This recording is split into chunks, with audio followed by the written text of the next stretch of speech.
Hello, everybody. Adam Parks here with another episode of Receivables Roundtable. Today, I'm here with my good friend, Mr. Ryan Kazmark with P&B Capital Group to talk about the RMAI certification program from a certified collection agency perspective. How you doing today, Ryan? I'm doing well, Adam. How are you? I can't complain. It's another day in paradise. For anybody that has not had the opportunity to get to know you through the years like I have, could you tell everyone a little bit about yourself and how you got to the seat that you're in today? Well, I started off right out of college, junior executive at Wells Fargo, worked there for 3 years, managed multiple receivable packages, different verticals. We used to acquire receivables from local lenders. That space has been taken over by GE Capital now. They're the juggernaut. Wells Fargo's out of that space. City Financial, I think, is still in that space. But that's where I learned a lot of what I needed to produce the business plan for this. So in 2004, we launched P&B Capital Group. We are a full service provider for the receivables industry, third-party debt collector, licensed and bonded to handle all 50 states and Puerto Rico. And so that's where we are today, 20 years of battling through, tough legislation and having 3 different regulatory bosses breathing down your neck, lots to learn, lots of, trial and error. And we're still alive today. We just celebrated our 20th anniversary a few weeks ago. April 29th. So that's a landmark for us. Pretty proud of that. So Congratulations. That's a I big am deal. 20 years in the space is a long time. We're one of only 5 agencies in Buffalo that have lasted that long. So I'm pretty happy about that. We weren't acquired. We weren't absorbed. We didn't have to shut down. Pretty proud of that. I've used that in our ads for employees, which really helps, I think. They're coming to a very stable workplace, great environment. They know that we're going to be around. We're not just going to shut down tomorrow and they're going to lose their job. So it's good. It's been a hard road, but it's been worth it. It's never easy in the receivables management space, but staying on the forefront of understanding the changes that are coming across in the industry from a regulatory, from a legislative, and from a legal perspective is always a challenge, but leads us into kind of our discussion topic for today about the RMAI certification program. And as an organization that went through the certification process very early in your or very early in the program's life cycle, it feels like it's a great opportunity for you to stay on the forefront of the education side of things, right? Because with the education requirements of the certification program, talk to me a little bit about how, kind of the RMAI certification program has helped you from an educational standpoint. Well, it keeps us up to date on the regulatory changes, law changes, and lawsuit trends. And so, of course, we have a host of ambulance chasing style attorneys out there that are litigating heavily in our space, mostly frivolous. This, everyone knows this, cost of doing business today. So, but those trends are constantly in flux. No, as an owner, as a CEO and CTO, I don't have time to be going through Google and reading about this. What's nice about the RMAI is they're doing that for you. They summarize these changes, the things that they think are most important for you to make changes immediately on, and they make you aware of that. And so we all we have to do is rely on them for those changes, and we're good to go. And it's been pretty good right up until this point. So it's not just the attorneys, but also the regulatory. On this, we have 50 states here, and so the federal government's constantly changing. But thank goodness, not as fast in our space as state governments. State governments are always changing. There is a new state. Every month, a new state has made some radical change to something in a letter, something in a talk off, a new disclosure, something, right? And if you're not aware of it, what's going to happen? I'm going to get a class action lawsuit a month away. They don't care if you didn't know about it. You can't tell the attorney or a regulator, hey, I didn't know.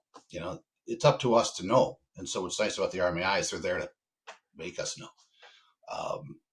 The source of information has always been important for me. And so like RMAI is kind of broken down into, let's call it 3 areas in terms of how they're watching the space. They have their federal, the state, and then they've got kind of the AG vision, right? Because it gives them a better understanding of kind of the enforcement mechanism for the individual states and what that ultimately looks like. And, Right. the state level committee is engaged across the country. And then you've got participants from all of the different states that are providing additional feedback, context, and insight to that information. And then looking at RMAI, kind of aggregating all of that and making it available to the members. But it's also part of the requirement for certification, right? So like you must go through the Right. educational credits on an annual basis, whether it be through the webinars or through the in-person attendance, whether it be at annual conference or summit, Right. in order to view that educational information. One of the things I've seen RMAI really doing this year, and they even reached out to Receivables Info about participating because we're looking forward to hopefully becoming a certified education provider, for the RMAI certification standard. Is even the education that's being created must meet a specific standard, specific topics, and guidelines that we have to hit in order to make that educational content qualify for what's needed. But Right. the changes are happening not just from a regulatory standpoint, even from a privacy and a technology standpoint, right? Like Oh, CCPA absolutely. comes out, Reg F comes out, Absolutely. and looking for that types of guidance. Are there any other items that you've seen, specific guidance on that have been helpful for you? Cybersecurity. Well, that's a huge issue right now. CISA was hacked last month. Mm-hmm. CISA. I mean, that's kind of I always smile when I hear about that. But Dell was just hacked. 49 million people affected 2 weeks ago. Microsoft was hacked 2 months ago. I heard about that. They got all the Mm-hmm. source codes for all their software. That's a big deal. My cybersecurity administrator. I have a third-party contractor for this. He told me it's not. You can be the safest institution on the planet. It's not a matter of how or a matter of if. It's a matter of when. Mm-hmm. You're going to get hit at some point in your life. And the bigger you are, the bigger the target you are. And so, we're spending a lot. We just went to a load balance VMware network. We brought on Department of Defense contractor CrowdStrike. You probably heard of them for Mm-hmm. endpoint control. Just brought them on 2 months ago. We're taking it very seriously, but our industry is being targeted by adversaries in China, Russia, Iran, all over, because they want to steal consumer data. Some of them will hold you hostage, right? I've heard, there was a medical servicer, and I can't think of their name, in Massachusetts, where they got a hostage note. Mm-hmm. They got a hostage note to pay some giant sum of money. They're going to release the data. And this is what they do. These are state-funded places. In China, these are state-funded places. These are mom and pops. Dad drinks his coffee, goes to work, and where does he go? He goes to a building with 200 people, and what do? They hack. They hack for a living, Mm-hmm. right? So this is the world we live in, and I can't complain about it. I have to deal with it, and so we are. Um, every agency is in the same boat.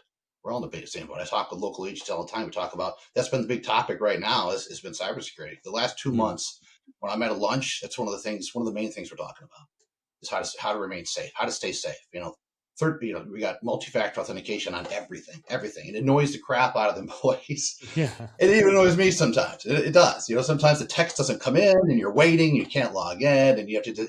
You keep reminding yourself. It's fine because if on the dark web they have all my passwords, it still doesn't matter. They still can't get into anything because they don't have the OSP, they don't have the MFA. So I like knowing that. But the MFA thing, RMA has been pushing that for 2 years to switch Yeah. to the MFA. We're just now doing it, as of last November. So it's a major undertaking. Some of the softwares we had to dispose of. We had to bring on new contractors. Some of the things we ran on a premise based. I'm a premise guy. We had to go to cloud on. So much to my dismay, but it's fine. I'm getting there. I'm getting there. Clouds. I'm starting to believe more and more in the cloud, having the data up there. I like to have it here in my own little ecosystem and protect it myself. My clients, a lot of them like that as well, but Yeah. a lot of them are old school like me. The newer ones. I I feel like mean, that's a right. conversation that's changed over time, right? Like Oh, 10 years absolutely. ago, it was you can't put anything on the cloud. And No, now you've got some creditors that are going, we really need to see this on the cloud because I don't know who your engineers are locally, right? And it there are becomes this clouds. trust factor.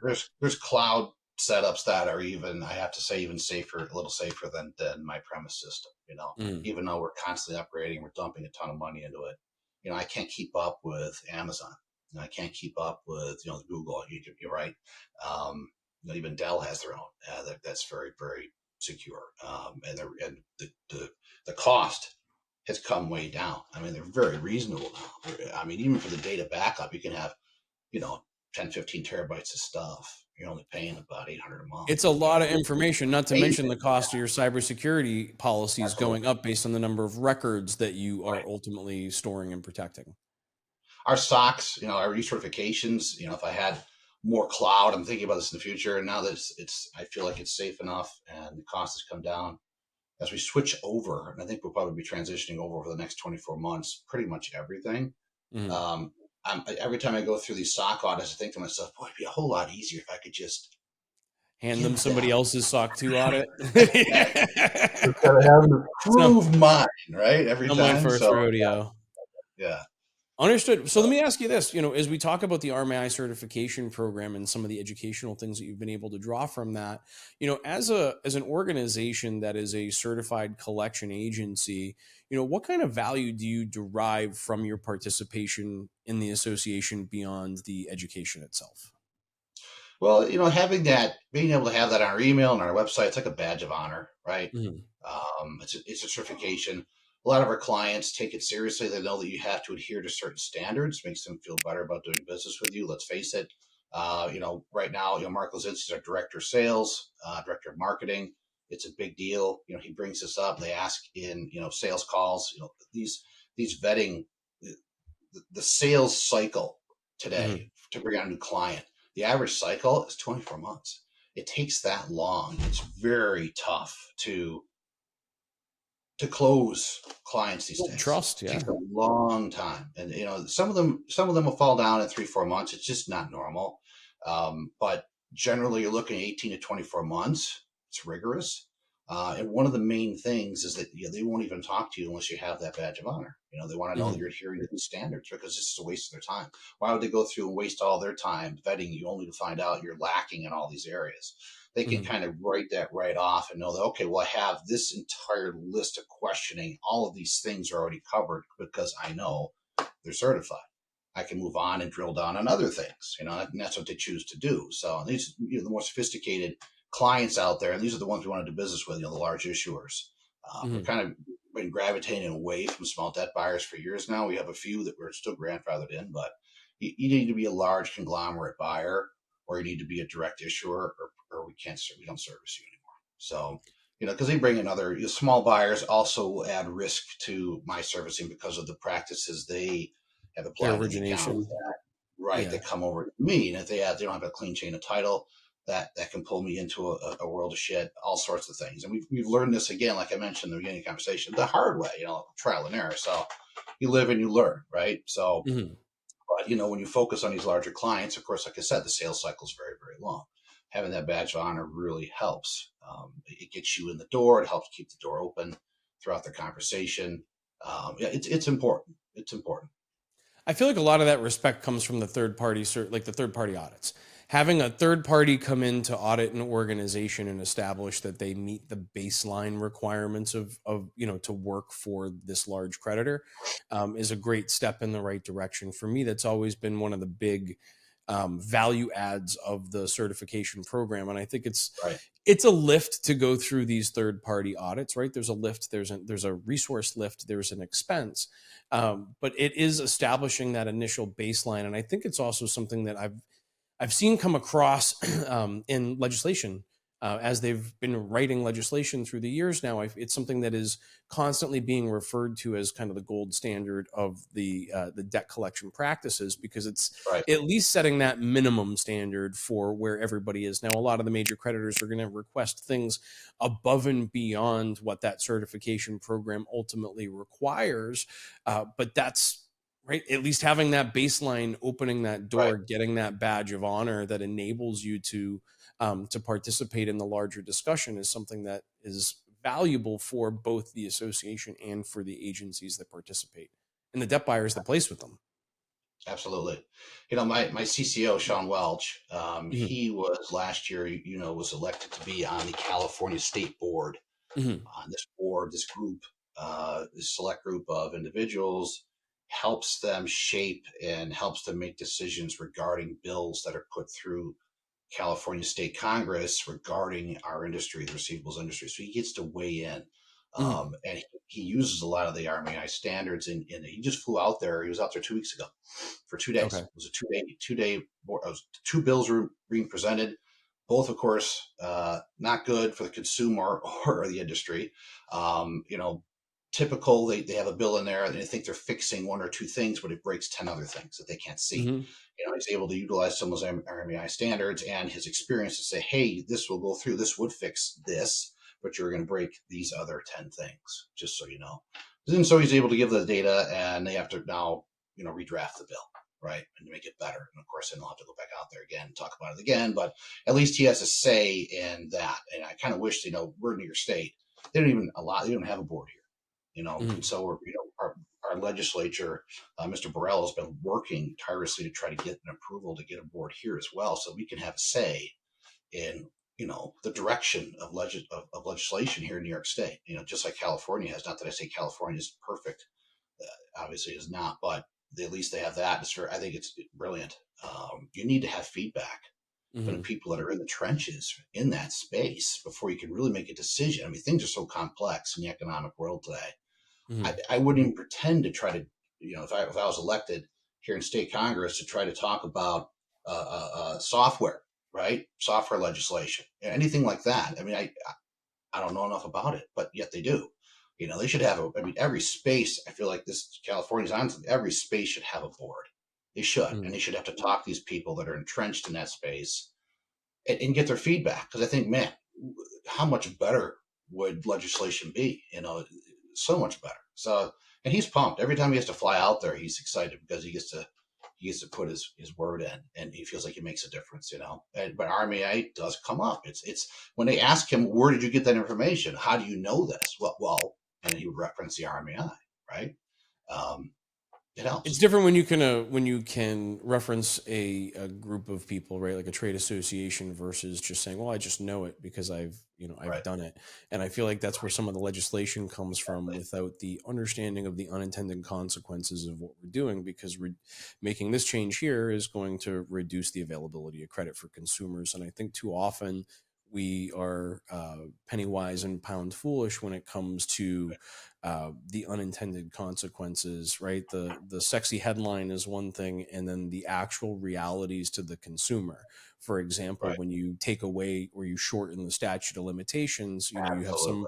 legislators that look at that as some sort of a victory, not realizing that all you're doing is forcing the hand of the debt collector to move much faster into litigation or to leverage Absolutely. other avenues of recourse for collecting on that account. And I think it creates Right. this um, imbalanced environment in some respects, and that's It why backfired. participating with the RMAI for the last whatever it's 15 years, 10 years on the board was so important to me, because it felt like that was the guardianship of the industry on the whole, right? Providing that insight and helping legislators, regulators, AGs, and others to better understand the true consequences to the consumer of the ideas that they had, and wanted to push forward. So I think you make a great point about enabling that voice across the industry, through participation in the associations and through having that stamp of that seal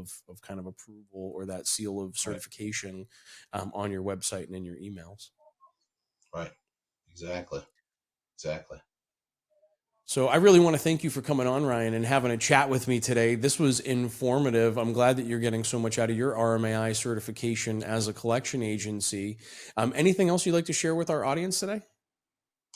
Oh no, I'm glad we got to talk about it. I don't get to talk about the RMAI very much. We've had multiple podcasts. We usually talk about economic climate, changes in HR and hiring, which are a huge challenge since COVID. You know, major challenge. Those types of things, and I like talking about that too. But it's nice to talk about that. The RMAI, good topic today for sure.